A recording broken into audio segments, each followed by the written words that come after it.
জয় Bharat. Driver ঐক্য জিন্দাবাদ। All rides driver মজদুর মহাসংঘ associate জিন্দাবাদ।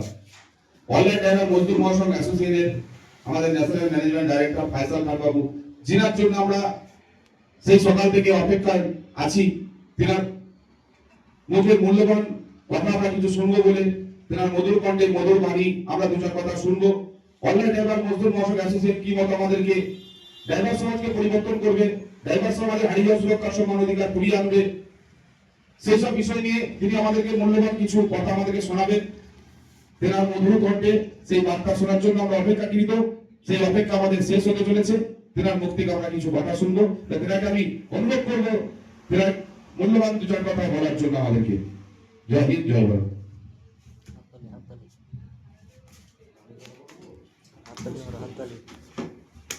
জয় হিন্দ, জয় ভারত।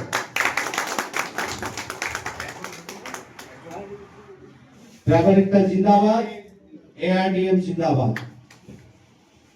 ভারতবর্ষে এআরডিএম আপনার জন্য তৈরি হয়েছে। এটা আপনি জানেন কত পরিশ্রম করে আমরা লড়াই করে এনেছি। কেন, কার জন্য এনেছি? আপনাদের জন্য এনেছি। কেন? কেন কি যেই রকম আমাদের ভারতবর্ষে যেরকম ড্রাইভার ভাইয়ের উপরে অত্যাচার হচ্ছিল সেটা আমি জানি। কেন কি আমি গ্রাউন্ড টু আর্থ কাজ করতে জানি, ডাউন টু আর্থ আমি আছি, আমি জানি সমস্যা কোথায় আছে। সরকার কাজ করছে, সরকারকে সম্মান দিয়ে, প্রশাসনকে সম্মান দিয়ে, এটা আমাদের সংবিধান বলে, আমরা ওটা মেনে চলছি। এআরডিএম প্রথম বলছে নাম যা আছে অল রাইট ড্রাইভার মজদুর মহাসংঘ, মানে প্রথম নাম অল রাইট।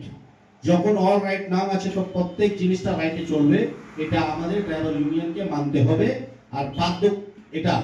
কেন কি আমরা ভারতবর্ষে আজকে 20টা রাজ্যে যেটা কাজ করছি, আপনি জানেন এআরডিএম শুধু 4 মাস হয়েছে, 4 মাস মধ্যে 4 লাখ ড্রাইভার জুড়ে গেছে, মানে বিরাট জিনিস এটা হয়ে গেছে। আর 4 লাখ জুড়েছে, ওই জন্য জোর হাত তালি দিয়ে স্বাগত করুন। কেন কি 4 লাখ হয়েছে, জোর তাল করুন।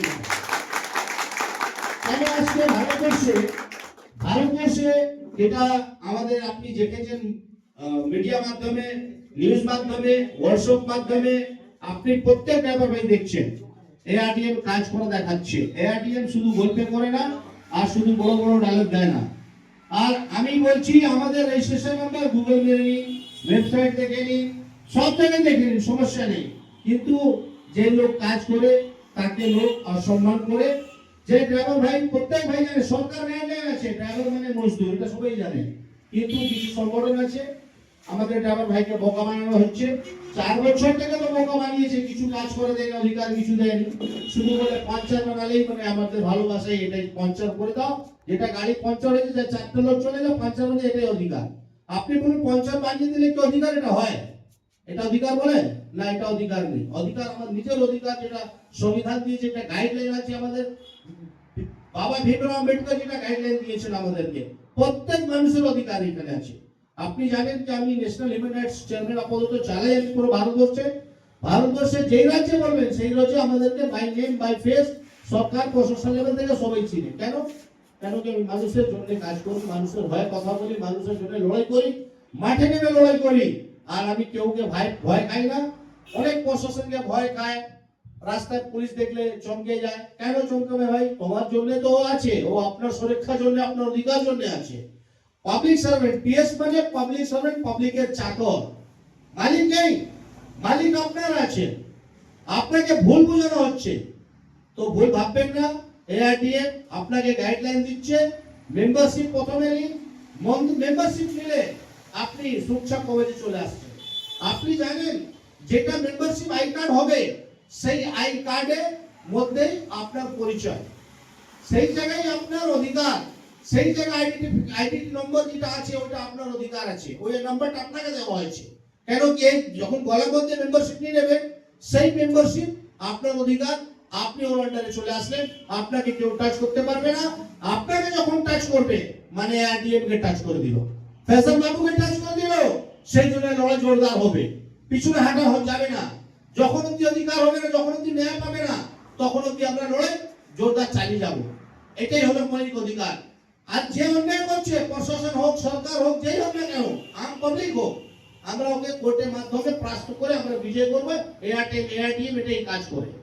তো যখন আপনাকে চড় মেরে দিল, কালকে ড্রাইভারকে যেরকম চড় মারলো, আমি ওকে বললাম কি বাবু তুমি তো এআরটিএম মেম্বার ননই এখন, এআরটিএম মেম্বার যখন হয়ে যাবে তখন আমার 1 টাকা তোমার লাগবে না, ফ্রি অফ কস্ট কাজ হবে।